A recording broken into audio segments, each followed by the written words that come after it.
सोचो आप, हमें उसमें कोई संदेह नहीं है।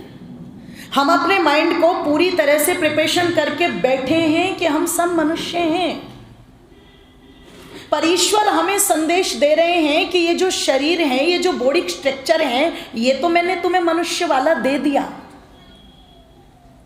ये टैग तो लगा करके दे दिया, ये आइडेंटिटी तो तुम्हें मिल गई कि तुम मनुष्य हो। पर मनुष्य होने के लिए इस शरीर का मिल जाना केवल काफी नहीं है, आकृति का मिल जाना केवल काफी नहीं है, तुम्हारी प्रकृति भी मनुष्य वाली होनी, बोलो, वो भी मनुष्य वाली होनी चाहिए। मैंने कहा प्रभु समझ में नहीं आया, अगर मेरी आकृति मनुष्य वाली है तो निश्चित मेरी प्रकृति भी मनुष्य वाली ही होगी। परमात्मा ने कहा नहीं, जरूरी नहीं है, ये बिल्कुल भी जरूरी नहीं है, क्योंकि जो दोष कुछ पशु पक्षियों में दिखाई दिए वो दोषों को तो तुमने भी अपना रखा है।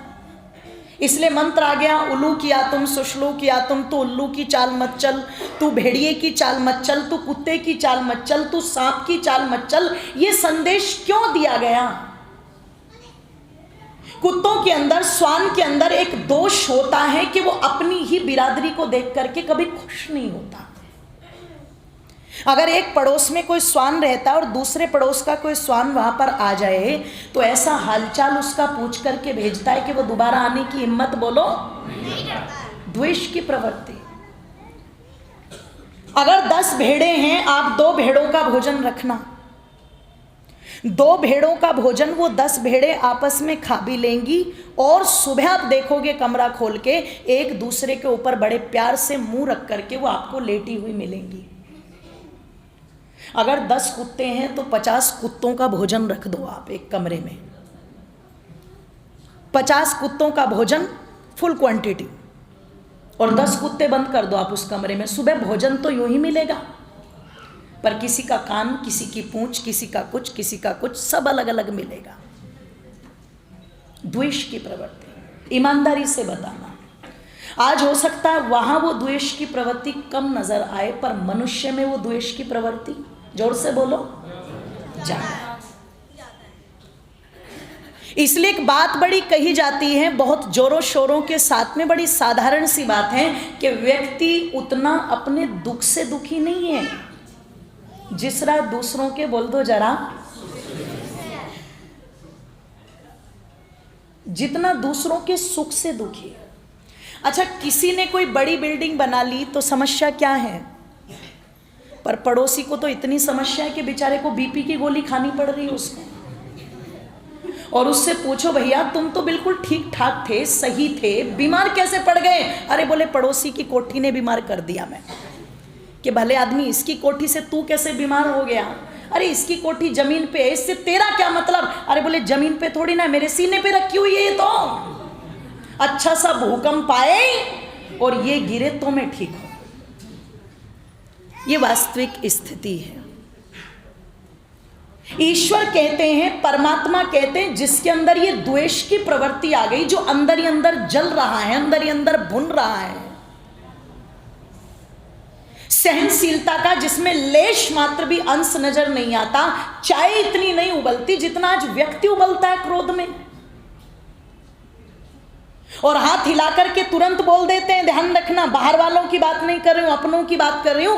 हाथ हिला करके तुरंत बोल देते हैं, हम सुनने वाले, हमें समझाने की कोशिश तुम कितना जोर लगा लो पर हम मानेंगे नहीं। करो, आप क्या करोगे? अब जिसके अंदर ये भावना आ गई, मैं नहीं कहती, परमात्मा कहते हैं, शरीर तो मनुष्य वाला है, पर प्रवृत्ति किसकी हो गई, बोलो? वो पाश्विक वृत्ति उसके अंदर आ गई।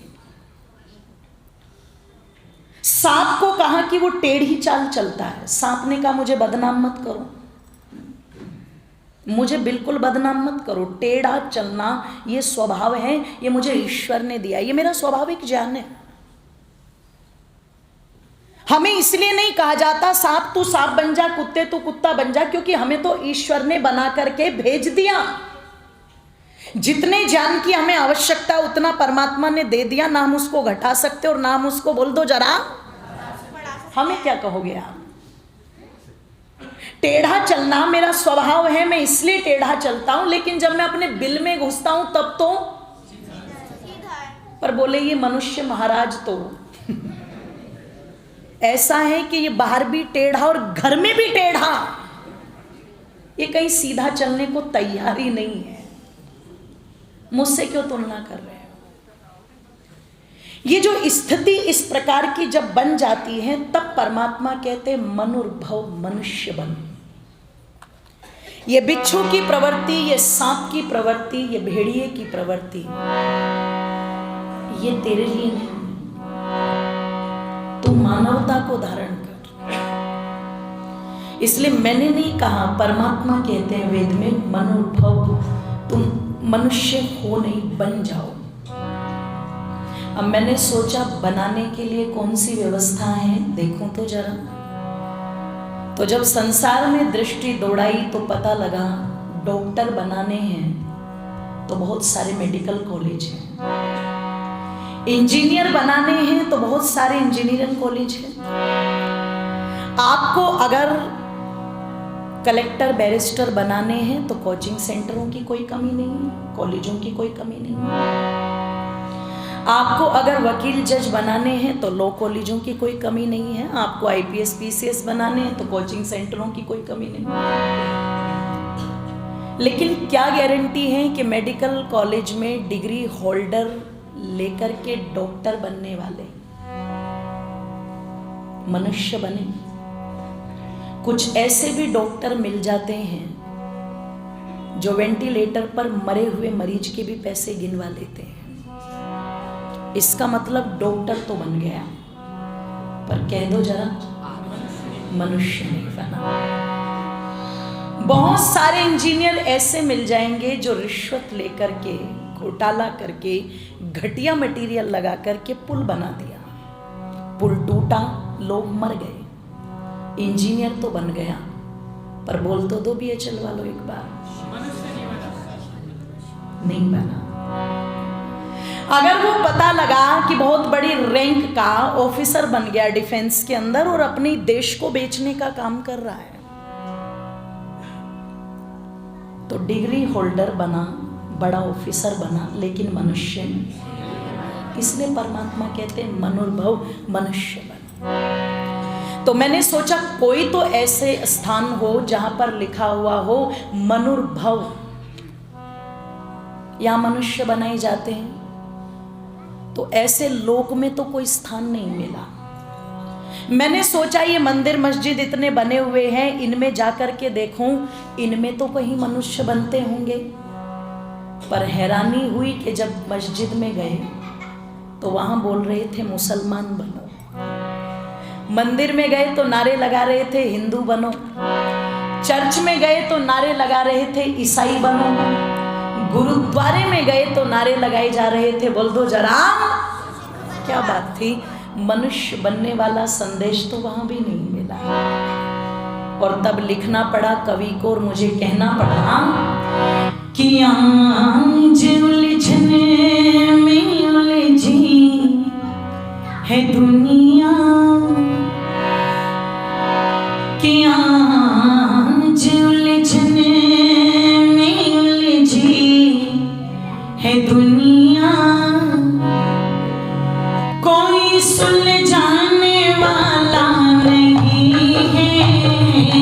आज उलझने में उलझी है दुनिया, आज उलझने में उलझी है दुनिया,